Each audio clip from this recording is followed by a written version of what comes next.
Welcome to the Deep Dive. We sift through the sources, you get the knowledge.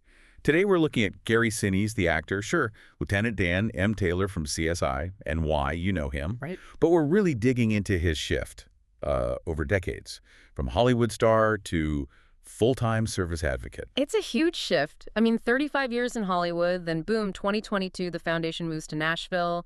2023, he moves the whole family. So the mission today for you listening, understand how that happened. How does that commitment take root and really take over? Exactly. We'll trace it back. The music, the Lieutenant Dan Band, how nonprofits are kind of essential for veteran support. And that very personal connection, right? The family history, and then later the tragedy with his son, Mac. Yeah, it's all connected. It's really a story about how you put compassion into action on a massive scale. It shows how these organizations work, often filling the gaps, that government systems can struggle with. Okay, so let's start at the beginning, the service part. Before acting really took off, he was into music. He was, yes. Sources say he got a guitar back in 4th grade. This was the 60s, think Beach Boys. Oh. Played bass through high school, early 20s. But then, yeah, the acting career, starting his theater company, the music kind of faded out. Until the late 90s. Right, that's when he picked it back up. And that leads to the Lieutenant Dan Band. Now, Yeah. Looking at this, it's not just like a weekend jam session. It seems pretty structured. Oh, absolutely. It's a full band, 13 people. Yeah. Sinise plus 12 pros. And the key thing, they don't charge. Really? Nope. Zero. They perform free, only on military bases, in hospitals for first responders. Done over 600 shows. It's basically using entertainment as a direct gift of appreciation. Okay, but hold on. 13 people, 600 shows, travel, equipment, paying the musicians. Yeah. That's got to be incredibly expensive. How does that work financially, separate from, say, other foundation work? That's a fair point. The sources indicate the foundation itself covers those costs, or they get specific corporate sponsorships just for the band tours. Huh. It is expensive, sure, but think of the return. It's that direct connection, that morale boost. It often opens doors for the foundation's other support programs later on. The band is kind of the entry point. And that whole connection, that focus on service, really got turbocharged by playing Lieutenant Dan, didn't it? He didn't just, fall into that role. No, he actively sought it out. He was already really aware of the issues facing Vietnam vets. Why specifically? Well, he had family who served in Vietnam, his wife's 2 brothers, his sister's husband. He saw firsthand how badly they were treated when they came home. Wow. So he felt that role was a chance to, bring some understanding, some dignity to vets who, as he put it, were not treated well at all. And as soon as the movie was a hit, things started moving fast. Almost immediately. Like 5 or 6 weeks after Forrest Gump came out in '94, he gets invited to the Disabled American Veterans Convention. He receives their National Commander's Award, looks out, and sees 2,000 wounded veterans. All eras, WWII, Korea, Vietnam. He said that was the moment. He realized the role gave him a voice, a platform. That's where the mission truly began for him. But it wasn't quite a full-time job yet. That came later. Right. His commitment was there, definitely.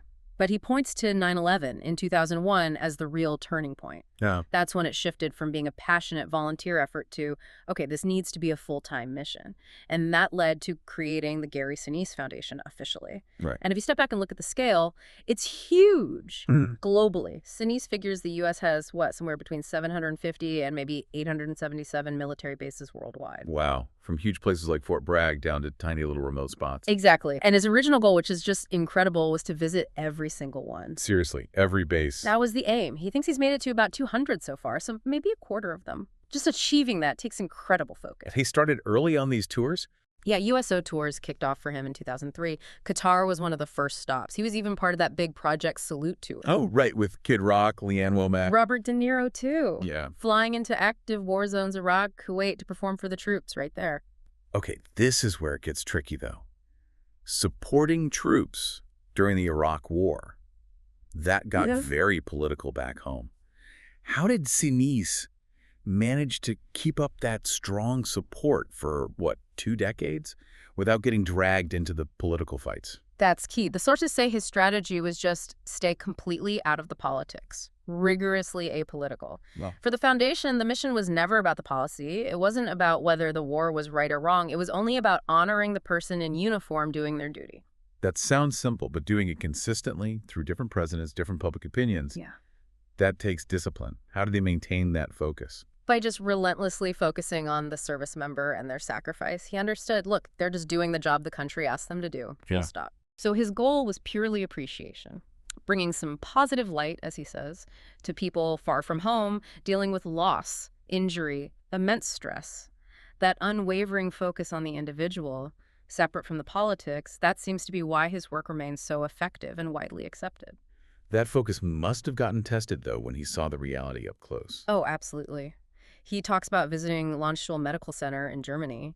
That's the first stop for the most severely wounded troops coming out of Iraq. Oh, wow. Sometimes he was seeing them within 24 hours of, being blown up. That kind of experience, it forces you to shift focus immediately. It's not about you anymore. It's about their need. It makes you think those small gestures, just a thank you, shaking a hand, maybe a pat on the back, might mean more in those moments than some big show. Profoundly more. He tells us one really heavy story about meeting a mom who had a picture of him with her son. The son was killed the very next day. Sniper. Those encounters, they stick with you.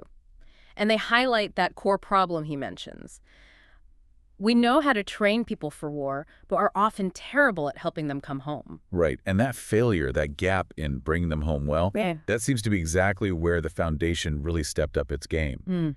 How do specific programs like that film Brothers After War tackle that transition? They really zero in on mental wellness, on building community. Sinise actually executive produced the first film, Brothers at War, and then the foundation funded the follow-up, Brothers After War. That one deals directly with post-service struggles. So they're not just movies to watch, they're tools. Exactly. They use these films in hundreds of workshops, on bases with veteran groups. The idea is to fight isolation, fight the suicide epidemic by getting service members talking, helping them process things instead of just, bottling it all up. They also partner with other groups like Boulder Crest Foundation, providing these wellness retreats. It does raise a big question, though. The VA system is massive, right? Largest integrated health system in the U.S. So why is there such a need for private nonprofit support? Does that mean the government system isn't working? Sinise is pretty clear on this. He says it's not either. You need both. Without both the VA and the nonprofits, he argues it would be a catastrophe. Okay, so what's the difference in function? Well, the VA provides the big systemic coverage. It's huge. But because it's huge, it's a bureaucracy. And nonprofits offer what? Flexibility. Exactly. Agility, speed, specialization. A nonprofit like his can do very specific things quickly, like building a fully adapted smart home for a severely injured vet. They're about to give away their 99th and 100th homes, actually. Wow, 100 homes. Yeah. Or they can respond fast to an urgent individual need. The VA, just by its nature as a giant agency, can be slow. It can miss those specific personal gaps, especially with such a diverse veteran population. Think about aging Vietnam vets versus recent vets. Their needs are different. And you definitely see how that government bureaucracy can be vulnerable when politics gets involved. For sure. The sources mention things like government shutdowns. When that happens, veterans feel it immediately. How so? Things like 37,000 VA employees getting furloughed. Certain programs just stop. The GI Bill hotline shuts down. Regional benefits offices close. That creates real stress, real fear for veterans who depend on those services. Nonprofits can sometimes step in as a safety net then. So ultimately, Sinise's message isn't just about big foundations doing big things. It's also about individuals. That's the core message, yeah. He really believes that if every single community, down to the neighborhood level, just recognized and reached out to military families who might be struggling, a lot fewer veterans would fall through the cracks. The foundation does the big stuff, but it takes everyday people doing the local relational stuff too. We've covered the global reach, the structure. But the heart of this mission, especially now, seems tied to a very personal story. His son, Mac. It's incredibly sad, but it also seems to have reshaped things. Let's talk about a program Mac was really passionate about first. Right, the Snowball Express is a huge one for the foundation.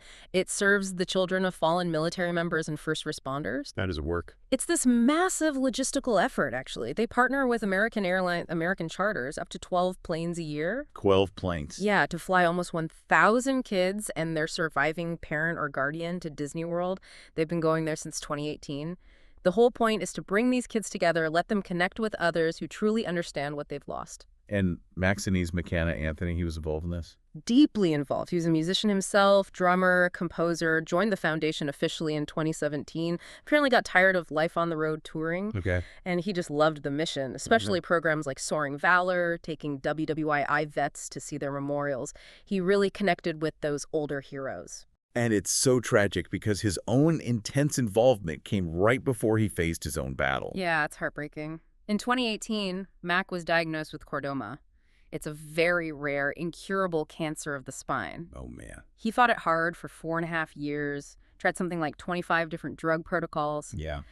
By 2020, the cancer had really taken its toll. He couldn't walk, couldn't play drums anymore. Sinise actually put his acting career completely on hold then, just to be there for Mac and the family. But even with all of that, Mac managed one last incredible creative surge. It's really amazing. In early 2023, he decided he had to finish this piece of music he'd started back in college. While he was sick. Yeah, while he was basically confined to a hospital bed, he learned to play the harmonica because he couldn't drum. He worked with guys from the Lieutenant Dan Band remotely, and he finished the album. It's called Resurrection and Revival. Wow. He finished it just 2 weeks before he passed away in December 2023.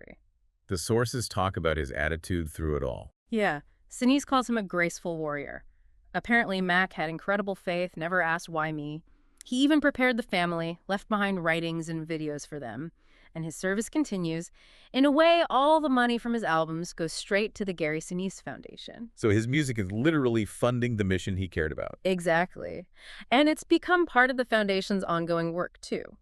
As Sinise has found more music, Mac had tucked away all kinds of stuff, rock, orchestral pieces, and he's putting together a third album. That's incredible. And now, 2 of Mac's songs, including one called The Rise, are part of the Lieutenant Dan Band's regular set list. They even play them at the big Veterans Day show at the Grand Ole Opry. So Mac's music lives on through the mission. So wrapping this up, this deep dive really shows that sustained service takes, well, strategy, a really disciplined focus that stays out of the political weeds, and just incredible resilience against system failures and against profound personal loss. Right, and that idea of stepping outside your own struggles to keep serving others, which Mac embodied even when he was so ill, that really feels like the core strength of the foundation now. Absolutely.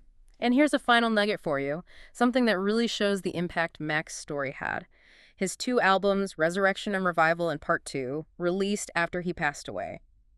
At one point, they were both in the top 10 downloads on iTunes in America. Seriously. Top 10. Yeah, like up there with major mainstream artists. It just shows how much his story, his music, his spirit resonated with people. That really is amazing. Okay, so our discussion hit on the big stuff, those charter flights for Gold Star kids, building nearly 100 adapted homes, but also the small stuff, like that pat on the back in an airport meaning the world. It makes you think. Yeah. So here's the final thought for you listening. Given that both the huge efforts and the small gestures matter so much, what's one small, truly local thing you could do starting today to support the veterans or first responders right there in your own community?